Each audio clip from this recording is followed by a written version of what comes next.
This video wouldn't have been possible without the Goody Emporium. No, this isn't a paid promotion. I just really like this website and buy a lot of physical media from them when I need imported releases of Asian cinema. In an age when physical media is essential due to streaming service shenanigans, and I'd prefer to buy from a small business instead of Amazon, the Goody Emporium has been my go-to site for Asian action movies. When I needed Battle Royale on 4K, The Man from Nowhere on 4K, China O'Brien on 4K, Dragons Forever on 4K, the Tiger Cage trilogy on Blu-ray, or that prestige release of Police Story 3 on 4K, the Goody Emporium always ships quickly and really protects the discs properly as well with great packing. The movies I'm about to discuss that inspired this video were all purchased from the Goody Emporium, which stocks official releases, no bootlegs or knockoffs. I'm really glad guys like Goody are still around. Thanks a million.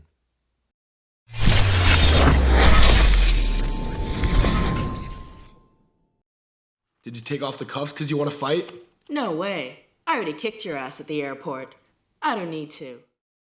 Recastings in the history of cinema have always been a controversial topic. When the character is popular, switching out the performer can be an expensive mistake at worst, or a heated nerd debate at your local Applebee's at best. Every time they recast Batman, the internet is set ablaze for a few months. With each verge of choosing a new actor to play James Bond, the pop culture world's collective anus clenches with anxiety. Will the costume even fit? Can they fill the shoes of the previous person? Such was the case for me when watching for the first time the In the Line of Duty series from the 1980s. As an enthusiast of Hong Kong action cinema since I was in high school, I had always heard about this series because of the on-screen collaboration between Michelle Yeoh and Cynthia Rothrock, and how this was for both of them their first starring roles. But I'd never been able to see it. Rothrock was my gateway drug into martial arts cinema with the China O'Brien films that I watched on Sky Movies Plus in the early 90s while living in the UK. Cynthia Rothrock is China O'Brien on Sky Movies Plus.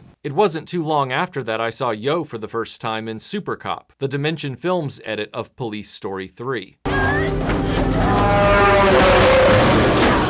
So getting the chance to see them share the screen in this early classic was an exciting prospect. The film's official title is Yes, Madam, but only recently has that been sorted out for Western audiences thanks to this era of high-definition restorations and remasters that brought the films out under their proper titles for once. Before that, it was an absolute mess. Yes, Madam with Yeoh and Rothrock was produced in 1985. The next year, Yeoh would star in Royal Warriors, a film without Rothrock. Royal Warriors would be exported on VHS in the UK under the title Police Assassins. Due to its rental market success, they decided to release Yes, Madam in the UK as well on VHS with the title Police Assassins 2. This is baffling for two reasons. For one, it was made the year before Royal Warriors. For another, the two films aren't related whatsoever aside from Yeoh starring in them as a police detective in Hong Kong, and she isn't even the same character between the two movies. Royal Warriors would also find itself released under the titles In the Line of Duty and Hong Kong Cop Ultra Force. Yes, Madam would be released under the titles In the Line of Duty 2, In the Line of Duty 2,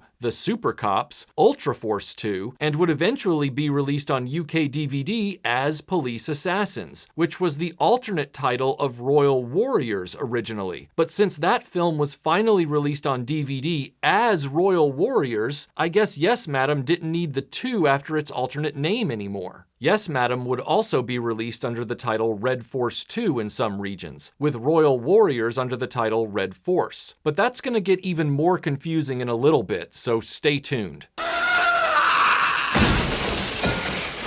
At some point in the midst of all this, the producers of these films decided that In the Line of Duty was the way forward for both the rental export market and the Hong Kong theatrical market. So out of nowhere, the next film they made was called In the Line of Duty 3, even though in Hong Kong there was no In the Line of Duty 1 or 2 to assist moviegoers' sanity. This was made potentially worse by the fact that Yeoh wasn't in that film, and a new actress, Cynthia Khan, took center stage as the main protagonist. Doubly confusing is at the time, Yeoh was going under the name Michelle Khan. Unless you were paying very close attention, you'd have missed the promotional bait and switch here. The second film with one Michelle Khan became the first film in the series, while the first film with Michelle Khan and Cynthia Rothrock would become the second film in the series. Michelle Khan nor Cynthia Rothrock Rothrock would be coming back for the third production, so they took the names Cynthia and Khan and gave them to one Taekwondo proficient actress, Yang Li Ching.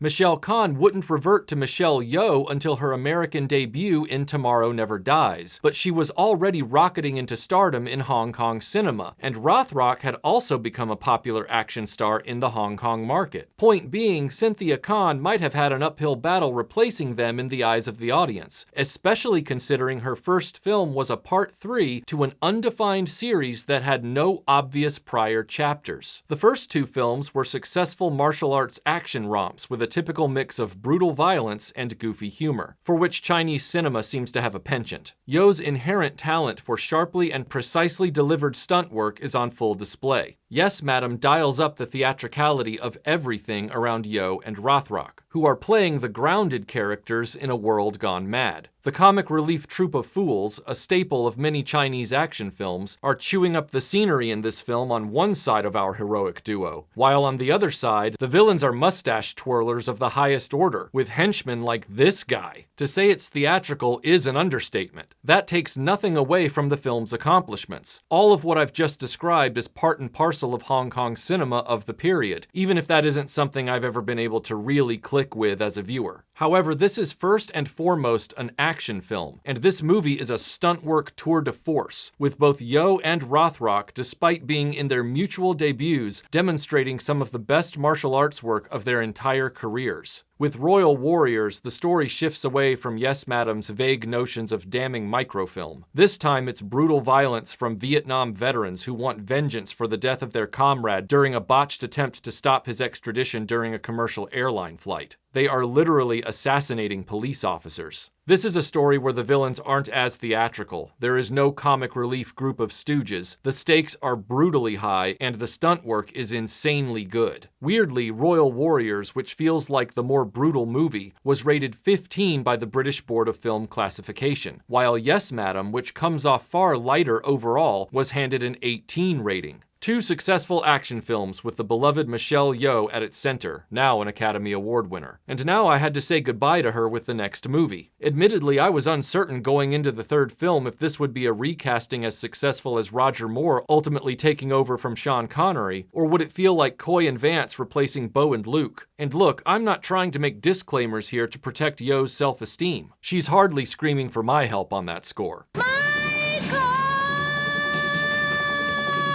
Oh. Well, shit. In The Line of Duty 3, sometimes referred to as Force of the Dragon, and sometimes Red Force 3, introduces us immediately to Cynthia Khan's policewoman Rachel Yeoh. She's stopping robbers while writing traffic tickets at the same time. Quickly promoted to inspector, Yeoh finds herself caught up in a Japanese police detective's quest for vengeance to find the murdering jewel thieves that killed his partner. Tasked with chaperoning him rather than solving cases because her uncle is her superior, the frustrated Yeoh ultimately watches the rest of her department bungle the investigation and has to act on her own initiative alongside her Japanese visitor to bring the thieves to justice. Some have said this entry is the weakest of the series, but honestly I felt the exact opposite almost immediately. This movie earns its 18 rating right out of the gate, with a psycho-sadist criminal coupling in a hotel room, a high-profile massacre, and then proceeds to subvert expectations in ways Rian Johnson only wishes he knew how to achieve. The plot is very focused and intense, the action is flat-out brutal with the fight scenes putting the performers through a virtual wood chipper in every set piece, and there are no guarantees of survival for any of the characters, even the ones that would typically walk away in a film of this era unharmed entirely. Like the funny characters, for example. I'll put it another way. If you're a character trying to make the audience laugh in The Line of Duty 3, there's a chance you're already dead. From my vantage point, In the Line of Duty 3 delivered the most unexpected visceral experience, and not only ended up being the film I admired the most, but effortlessly managed to make me forget all about Yeoh's absence from this installment. Cynthia Khan's Rachel Yeoh is allowed to command the frame bold as brass, in a production that feels far more dangerous. Now, you might say, but what about that cop's wife and toddler going up in a car bomb in Royal Warriors? That's pretty dark. And I'd reply, absolutely, but that's offset by the Power Rangers grade assault vehicle at the end of the film that comes out of nowhere, as well as the constant attempts at rom-com hijinks between Yeoh and the other Hong Kong detective. The other half of you familiar with this series are probably saying, how can Part 3 be your favorite when Part 4 brings in Donnie Yen? Well, In the Line of Duty 4, sometimes referred to as In the Line of Duty 4 Witness, sometimes just In the Line of Duty, sometimes Red Force 4, and sometimes just Red Force, even though originally that was an alternate title for Royal Warriors, is a really kick-ass movie. There is no doubt about that. Donnie Yen is definitely in peak physical condition given his youth at the time, and Cynthia Kahn's Rachel Yeoh is back with a much better hairstyle. She and Yen appear in some of the best fights and stunt work I've seen on film. It's not a question of whether Part 4 is good or bad. Part 4 is great. It's a question of whether Part 4 has the edge on Part 3. Part 4 has high production value and a very involved plot concerning a Chinese immigrant to the United States that's framed in a drug trafficking operation. However, that level of plotting also means that Cynthia Kahn and Donnie Yen tend to disappear from the movie a lot in favor of the other characters. Many reviews of the series say that this fourth film is superior to Part 3, but I simply didn't get that impression. Again, this film is not at all bad. It's an incredible action movie. However, aside from delighting at Donnie Yen's inclusion and the high-level fighting and stunt work, my reaction to this film's story and style wasn't as pronounced as my first viewing of Part 3. Plus, there's this guy. If this character shows up in your movie, you can't claim to be better than the last one or the next one, or possibly even the last 5 or the next 5. This is ridiculous.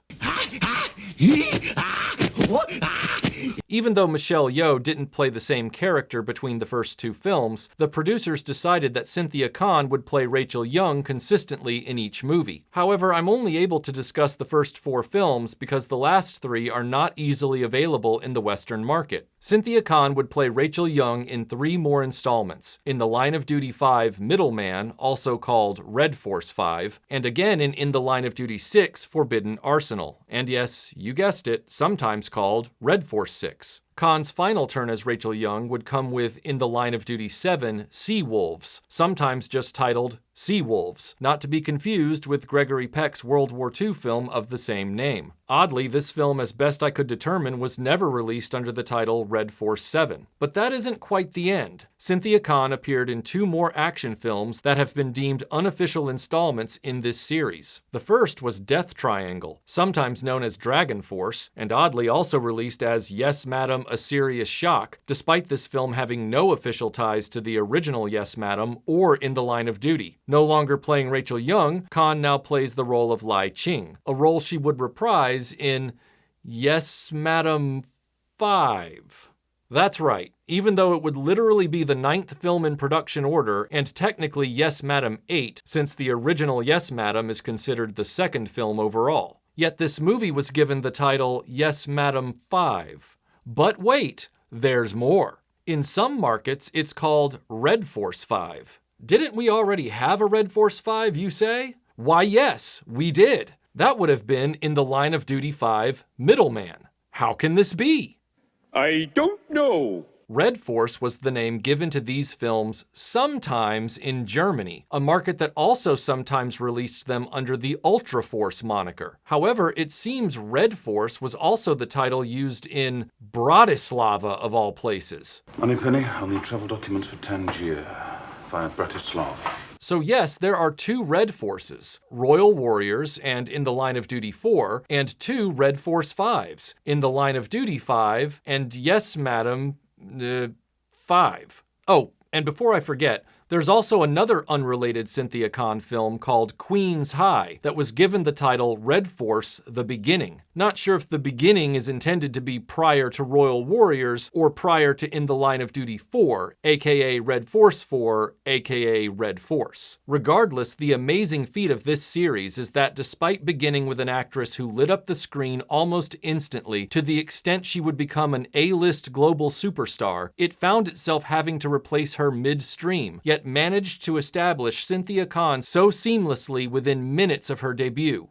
How? By placing her in stories that dialed up the stakes and action in a major way without repeating anything from the previous films. Even with the potential title confusion, In the Line of Duty didn't trip once in the transition from Michelle to Cynthia. And thankfully, because of this renaissance on Blu-ray, the titles for the first 4 films anyway are finally sorted. While it's clunky they went with In the Line of Duty 3 and 4 for the titles of the last films when they didn't apply them to the first 2, calling 3 Force of the Dragon instead of its most popular, if quizzical, title would have confused buyers. And it obviously might have been doubly confusing to use Witness as a standalone title for Part 4. So now the titles are set in stone, and we can settle in and enjoy these films in all of their restored high-def glory. Yes, Madam, Royal Warriors, Royal Madam 3, Male and Female Thieves, and Royal Sister 4?